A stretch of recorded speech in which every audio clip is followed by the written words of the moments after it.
we had some good times. We had some good times. Yeah. I'll tell you a short story about me and Uncle George. We got involved in community affairs, Aunt Rosemary and I, and so they said, we're going to have a trip going to Chico State. Does anybody want to go? Aunt Rosemary and I volunteered. Well, it was a busload, some from Dos Rios, and mainly most of them were from Del Paso Heights. I told Rosemary, I said, George and I are going to go get a bottle of I.W. Harper, because your Aunt Rose used to drink I.W. Harper. So we went walking around Chico. It was late at night, and there were no stores open, and we seen the lights way far away. And we found a store, and we had smoked a joint, and we drank, and we both got drunk. And I got real drunk, and they had a party that night, and it was a group of almost all black people. And George said I got in the middle, and I was just looking at him. I was all toasted. I'd go from one group to the other, and George would laugh and shake his head. And the next morning, we had to get up and take the bus. And I got up and I said, Rosemary, I didn't sleep too good. I feel like throwing up. She goes, no, you better eat some breakfast. You need to sober up.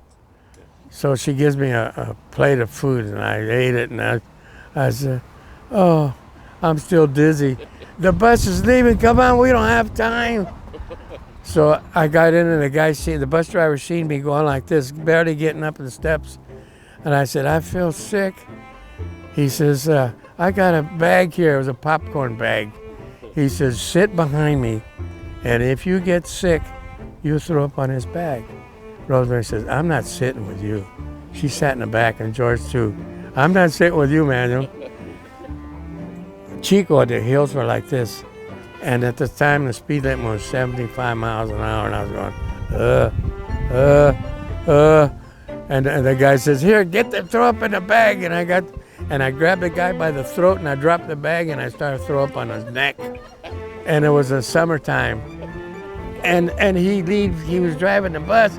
He leaned forward, and the crack of his butt was showing. I threw up in his butt, all over his back, and he had a T-shirt on, and it was all soaked full of. I had tomatoes. She made me eat tomatoes because it would soak up alcohol, bread and eggs. I threw it all up on him, and he didn't stop till he got to Del Paso Heights. He kept driving like this. No air conditioning. It was hot. He stopped at a gas station and took his shirt off. And I said, let me help you. And I put the throw up all over top of his head. It ran down the front of his head. Rosemary scolded me all the way home. I don't remember. She goes, Manuel, do you remember what you did? I said, some of it. She goes, you got totally drunk. And George was laughing. He said, I couldn't stop laughing. I was laughing all the way home, and I'm still laughing seeing you. I said, oh boy, that stopped me from drinking hard liquor. After that, I said, no more, I can't stand it. But I still, once in a while, yeah. That was a good story. No, George will remember that. He'll laugh. That was funny. Anyway, that's part of it.